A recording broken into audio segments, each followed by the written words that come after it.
my pleasure to introduce our two speakers this morning. Both of these women mean so very much to me. We often hear a lot from our military men, but very seldom do we ever hear from the perspective of a military wife. And this morning I asked Chrissy to speak. Chrissy and Rocky came in our lives when their kids were little. And I got the bonus of having another daughter. I got the bonus of having another son-in-law, grandchildren, and now even a great-grandchild that I get to adopt. And through Chrissy, I met several other military wives. Corey is here this morning. She became another daughter. And they have just meant so much to me. They came in my life when I needed them. And so Chrissy will be speaking on keeping the faith as a military wife and all the challenges of that. Our other speaker is Donna. And we all know and love Donna. She's been a part of our congregation for years. Donna and I formed a close bond many years ago. We taught a Bible study together that was very unusual for our church. I won't go into that, but it was a wonderful time. And Donna is going to talk about keeping the faith when times are hard. And it has been a hard time for her. So Chrissy will speak first, and then Donna. And after Donna, Anthony, we're going to turn the service over to you to close it, okay? Chrissy.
He joined the Marine Corps in 2000, so we've only been married 6 months.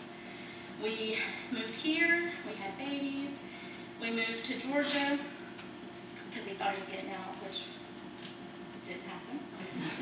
We went to Beaufort, South Carolina, where we had our first deployment, and then we went to Atlanta on recruiting. We came here and we met all of you. That was my favorite. But we did, you guys saw us through 2 deployments and a whole year's worth of school. I think you guys barely knew Rocky because he was hardly even here during that time. You took us in.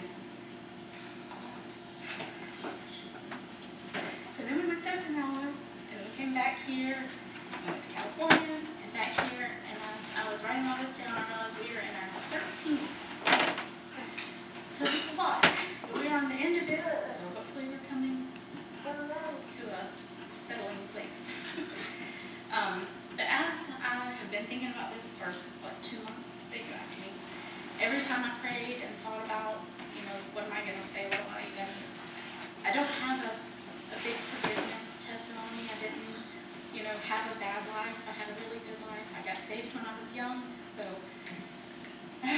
God just kept putting on my heart that 2 things, and the first is unity, and in all the Gospels, he tells us to love each other. In the Old Testament, some in the New, he tells us to encourage and lift each other up. And the story with that is, these are my 10-year anniversary pink diamond earrings. And a couple weeks ago, I was playing with the baby, one fell out, and I found it, put it back in. And then the next day, Caitlin said, "Mom, why are you wearing one earring?" And I was like, "Oh no, I lost one of my earrings." So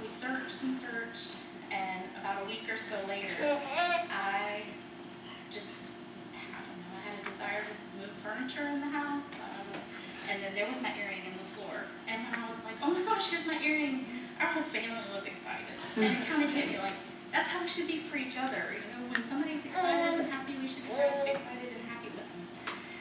And 2 Corinthians and Colossians and Ecclesiastes tell us to comfort and help each other, and not just to bless their heart kind of comfort. You know, we should reach out and love each other. And then in James it tells us to be quick to listen and slow to speak. So we should always listen. And in the military, these things mean so much because we have to move so fast and we have to make friends so quickly. And so we don't always find, you know, a nice Southern Baptist church in Okinawa, Japan.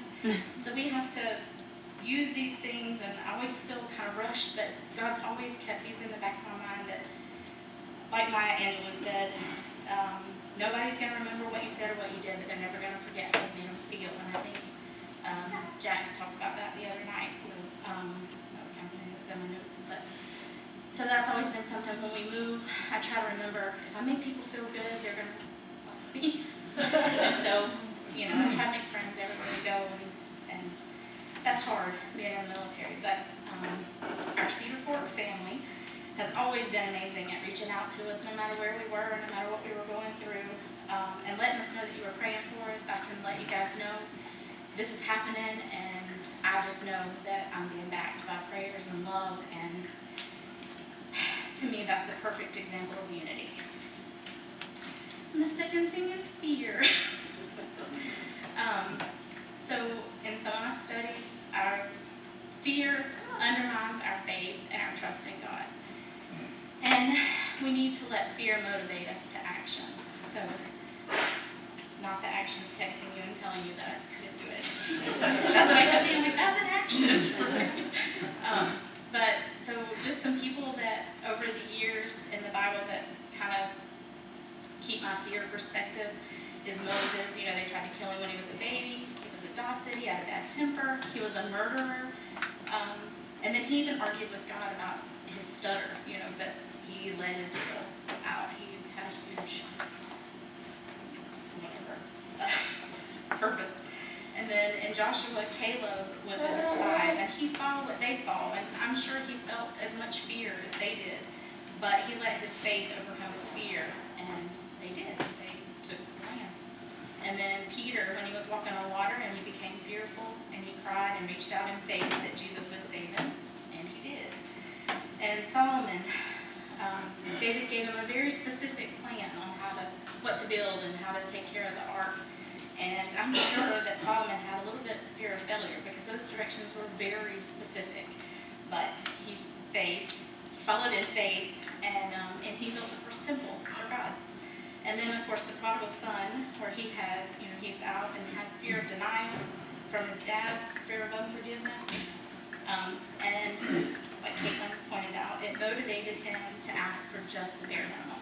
So when we're scared, we have to just trust that God's going to take care of us. We have to have that faith. And in the military, we have so much fear. Every time the orders come through, there's new cities, new people, new schools, where am I going to shop to get my kids clothes? You know, it's just the things you don't really think about on a daily basis. When you move to a new city, you have to take it all in. And of course, we've always prayed that God would plan us where we could serve him best. And so we always have that fear of the first time stepping into a new church and hoping that it's going to be like you guys, and it never is. And we were very spoiled with you guys, and that, I think that's why we heard my list earlier. We just keep coming back to Jacksonville. Like, you guys are our heart.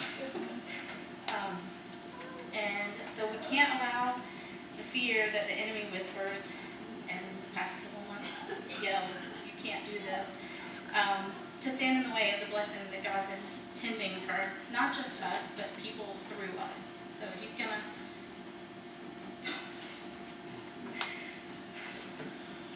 we've always prayed, like I said, that he would put us where we can best serve him.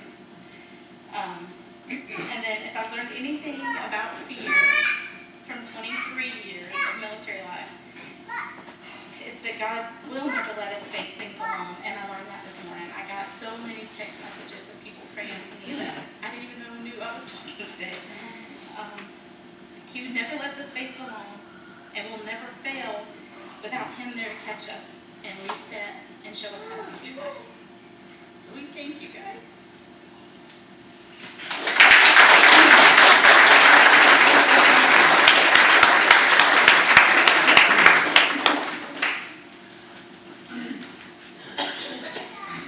So now I got to follow that. That's not going to be an easy one for me. And y'all know, go ahead and tell you I'm a crybaby. I cry if I'm happy, I cry if I'm mad, I cry if I'm sad. So if I cry, just bear with me. And for any of you that don't know me, I'm Donna Alderson. I've been around here at Cedar Fort for about 25 years or so. So I'm an old person now. When Cheryl asked me to speak today, she told me the theme was going to be keeping the faith. So I Googled it. I said, Google, what does keeping the faith mean? And it said, to continue to believe in, trust, or support someone or something when it's difficult to do so. I thought that was a pretty decent definition for the average person, but as believers, I think keeping the faith means a whole lot more. At prayer meeting the other night, Pastor Jack was speaking on faith, and I borrowed a phrase that he mentioned. He said, there can be times when our faith may be challenged. I thought back over the last 20 months, and I'm pretty sure mine was challenged many times. But after reading Google's definition on keeping the faith and thinking back on these last months, even though my faith may have been shaken up a bit, I never lost sight of the fact that God is who He says He is, and He was still close to me even when I didn't feel His presence. I read this quote, plan your life as though you were going to live forever, but live today as if you were going to die tomorrow. Here I go. And that's what we do. We get to a certain point in our lives that we know we're not going to live forever. But we go on planning, don't we? That's what Kent and I were doing on Tuesday, August 10th, 2021. Just bear with me. I weren't going to do this. We had installed new flooring in the bathroom that previous weekend, and we were planning to put the toilet back in that Tuesday evening when we got home from work. Kent was also scheduled for cataract surgery on Thursday the 12th, and Lucas was coming home on Friday, so we needed to get that project completed. Okay. The plans have a way of getting changed quickly.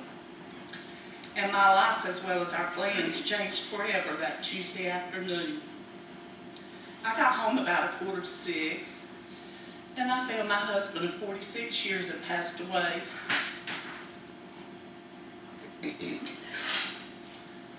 He died somewhere between 5:08 and 5:15. I know that because he had a phone call that he answered at 5:08, but he received a text at 5:15 he never responded to. When I walked in the back door that afternoon, he was sitting in the chair at the end of the bar with his head down, kind of like this. And a kid could sleep anywhere. I mean, sitting up, laying down, he could sleep in any position. And at first I thought he was just asleep. So I said my usual, hey, Shug. And usually when I would do that, he'd rouse up and, you know, speak to me. Well, he didn't do that. So I called his name. When he still didn't answer, I knew something was wrong. And so I rushed over and I shook him and I called his name again, and he still didn't respond.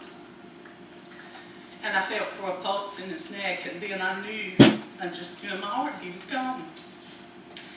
He was actually sitting in the chair looking down at his phone as if he was reading that last text he got.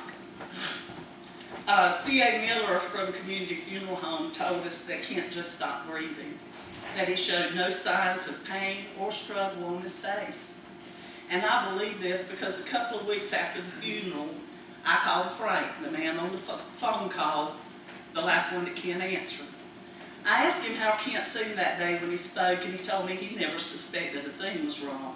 He said they planned to meet at Surf City on Wednesday morning to go over some building project that Frank wanted Kent to take care of. And he said Kent was fine. I was so thankful he died peacefully without any pain. And at first it broke my heart thinking about him being by himself when he died. But then later on I realized he weren't. God was right there with him because Kent was saved. And I read recently that Billy Graham made a comment that said there is an indication that when a believer dies, the angels escort them safely to heaven. Isn't it awesome just knowing that if we're saved, we won't die alone, even if there's not another person in the room? Well, I was in such a state that afternoon I couldn't even find the dial pad on my phone. But I finally got to my favorites list and I called my son Dylan. Now y'all, God orchestrates a lot of things because Dylan rarely answers his phone after he gets off work. But that day he did. I told him he needed to get to my house because his dad wasn't breathing, so him and my daughter-in-law Caitlin jumped in the car to rush over. And again, I know that God works out situations because they were at her parents' house and they could leave my little grandchildren there so they wouldn't have to go through all the uproar. And on the way, when they were on the way to my house, Caitlin called 911 and then she called me back and asked me if I'd called them. I said no. But while I was waiting for them, which seemed like forever, I called Ellen, Kit's sister. And I think she's a little bit like Dylan when it comes to answering the phone after work because she didn't answer. So I called Ken, and I remember saying, you need to come over here. And he never asked a question. He just said, okay. And then the next thing I know, Ellen's standing behind Kent with her hands on his neck. And then I see Dylan behind her. I guess they all arrived about the same time. And from that point on, it seemed like the house began to fill up with people in a hurry. The rescue squad came. Friends and family started coming. The funeral home came. A deputy came. Because Kent was home alone, they had to be sure there was no foul play involved. And for any of my family members that are here today, no, I didn't do it. It was a loud, crazy time at my house until after midnight that night. And I remember just needing to be alone with my thoughts and emotions. And my house was a wreck from the previous weekend of working in there, and it needed cleaning up because people were there. So after everybody left, as crazy as it may sound, I cried and I talked to Kent in every room I cleaned. Until about 6 o'clock Wednesday morning, when I finally dropped in the recliner, exhausted, and dozed off to sleep. When you marry young, you grow up together, you raise children together, you experience times of sickness together, and through all of that, there is this deep bond that forms between you and your spouse, and y'all understand it if you got a spouse. And I remember that Wednesday morning, my heart being so broken, and I had such a profound sense of loss, a feeling like I had never felt before. The rest of the week was a whirlwind, with visitors, phone calls, planning for the service, going to the funeral home, and then the actual service itself. And all this is a little bit condensed because there was a lot more that went on that week that I didn't have time to cover. But then it was over. Lucas went back home to Massachusetts. Dylan, Caitlin, and the children went back home so they could get back to school and work. And pretty much all the family and visitors were gone too. And I was alone for the first time in 46 years. Just me and Rocky, Kent's dog. You see, Kent was Rocky's best boy. And let me tell you, that dog grieved. He moped around for 2 or 3 weeks and wouldn't eat unless Dylan came to the house. Grief can be overwhelming and paralyzing, and sometimes we can forget that we aren't alone, that God understands our grief, and He is walking with us through that sorrow. I remember the first few weeks after Kent's death, I would wake up every single morning with a knot in the pit of my stomach, wondering what in the world I was going to do with my life now. I couldn't eat, and if I did try to eat, it tasted like I imagined cardboard would taste. I didn't sleep well. Sometimes I couldn't even pray more than just to say, God, please help me. And I cried a lot. And then the year of what I called the first began, the first trip to the grocery store, because Saturday afternoon grocery shopping was one of our dates. The first time going to church, Mr. Turner had to pass me a whole box of Kleenexes across the aisle that first Sunday because I cried through the whole service. The first Thanksgiving without him, the first Christmas, his first birthday, which he was looking forward to because he was going to be 65 and he could finally quit paying Blue Cross all of those ridiculously high premiums. His words. Our first wedding anniversary with me alone, and finally the first anniversary of his death. And I cried a lot with each of those first. In that first year, you have a lot of legal matters to attend to. Changing titles on vehicles, removing his name from checking and savings accounts, filing for life insurance benefits, changing the beneficiary on my life insurance, and the list goes on. And I cried every time I had to change any of this stuff. And although it may sound a little bit irrational, it felt like every time I removed his name from one more piece of paper, that I was removing another part of him from my life. And that can take a toll on you emotionally. But I also learned things I didn't know. One thing I learned is that you're only a widow or a widower for the first year after the death of your spouse, and then you're considered single. Did y'all know that? Well, after 46 years of marriage, I didn't feel single after that first year. And you know, I don't even today. During all that time, I never blamed God for taking Kent, and I learned to trust Him even more to get me through all of the pain of grieving. And I knew that no matter what, He would take care of me. He always has. And I think that is a believer's definition of keeping the faith. My friend Gail Kennedy sent me a book on grief, and the following couple of paragraphs from that book ring so true for me. The author writes, "The softening of my grief followed the first 6 months of heavy grief. After the first year of mourning, I wrestled with identity. I asked myself, who am I now that I'm no longer wife and caregiver? Who was I before marriage? What dreams did I entertain for myself? Where has God offered me bliss in my life?" I've answered some of these questions, and others unfold and surprise me as I travel the road of grief. Even after 2 years, the odyssey continues. I walk in the rain, walk in the dark, walk in the snow and ice, walk around in circles, walk backwards. A practice of daily prayer, scripture reading, and meditation keep me going even when I have blisters on my feet and no longer want to walk. Day after day, month after month, even when in total confusion, in various stages of mourning, I've been on the road. I may find myself a bit travel weary, but I know with absolute certainty I'm never alone. My Lord, my steadfast companion, walks with me. These 2 paragraphs are from the book, The Widow's Prayer by Nan Noonan. And for anybody that's lost a spouse, you could benefit from reading that little book.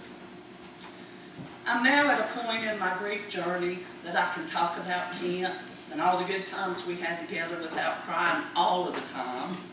And I can be happy. I can laugh, and I can look forward to doing things without feeling guilty because I'm here and He's not. But there are some things I still miss terribly. Jan and I were talking about this not long ago. I miss the conversations.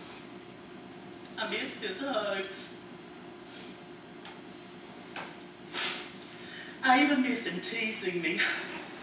After our first grandchild named me Giggy, that's what Kid called me from then on. And he'd be sitting over there at the bar while I was washing the dishes, and he would look at me and he'd say, "Giggy, what are you doing?" And I'd turn around and look at him and say, "Really?" And he would just grin, that little lopsided grin of his that I miss so much. I miss Sunday afternoons, riding down to the river to see if anybody's catching fish. We're just riding around the countryside, or just sitting on the front porch talking and rocking together. I will probably always miss these things, but even though I still miss him sometimes so much it hurts, I know today he's whole. He doesn't have any more health issues, and he can see perfectly even without cataract surgery that he missed. Proverbs 3, 5, and 6 says, "Trust in the Lord with all your heart and do not lean on your own understanding. In all your ways acknowledge him, and he will make your path straight." I didn't understand why God decided to take him that day and leave me to continue this journey alone. But I know now that with my faith and trust in him, and with the support of some good family members, one of them's here today, and some good friends that God has put in my life, Rocky and I are going to make it. Thank you, and sorry for crying all over.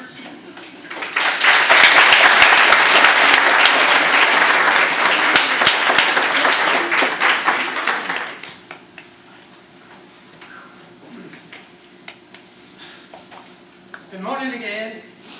This morning, when I was getting ready to come to Sunday school, I thought of the pastor's text. He sent me a text last night saying that since the ladies were handling the church service, he and Sophie were going to spend a little time off together. And then, this morning when I woke up, when it was raining, getting ready for Sunday school, I said, "Now the preacher's not there. It's a rainy day. There may not be quite as many here today. But look around and see that this church is full, even with those two strikes against us." And I want to thank these two ladies. It's not easy to get up here and stand behind that. That's the hottest spot in this church. So we do thank them for giving their testimony. So let's give them all another round of applause.